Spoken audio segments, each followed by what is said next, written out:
The on-again, off-again U.S. summit with North Korea is back on again. The announcement came today after talks at the White House. Nick Schifrin begins our coverage. This handshake has not happened in almost 20 years, a sitting U.S. president and senior North Korean envoy at the White House. And after their 90-minute meeting, it was all backpats, smiles, and photo ops. President Trump walked Kim Yong-chol all the way to his car and then relaunched the summit he canceled only a week ago. You'll be in Singapore on June 12th, and I think it'll be a process. It's not, I never said it goes in one meeting. I think it's going to be a process. That word process is a shift. In the past, the administration insisted Kim Jong-un and the North Koreans immediately give up their nuclear program. The North Koreans demanded step-by-step denuclearization with step-by-step American incentives. But President Trump used process about 10 times today, indicating he's okay with staged denuclearization. We're not going to go in and sign something on June 12th. We never were. We're going to start a process.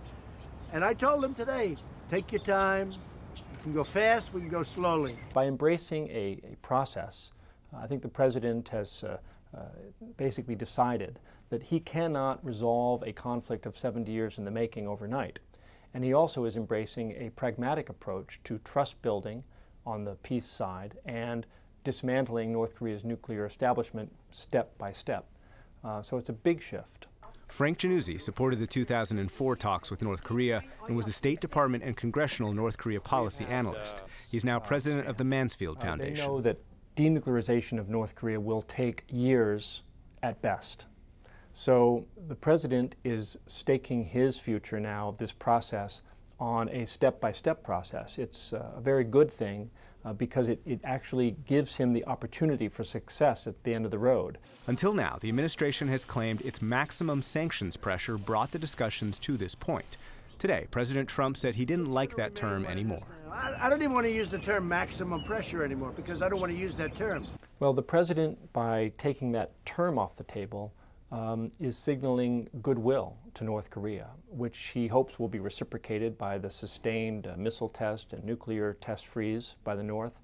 But he is essentially saying, while we're talking, unless this breaks down, we're not going to enact any new measures against each other.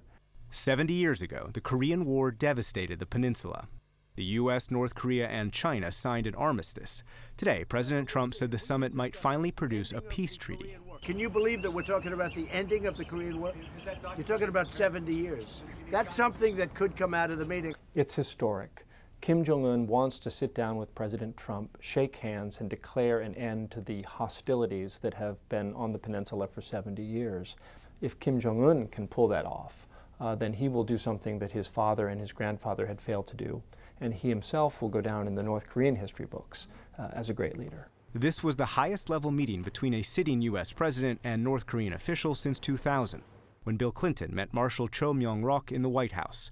Today, President Trump said he'd gone farther than any of his predecessors. I think the relationship we have right now with North Korea is as good as it's been in a long time. And as he left for a weekend of summit preparations, President Trump said he had faith that the process he restarted would yield a deal, quote, for the good of millions of people.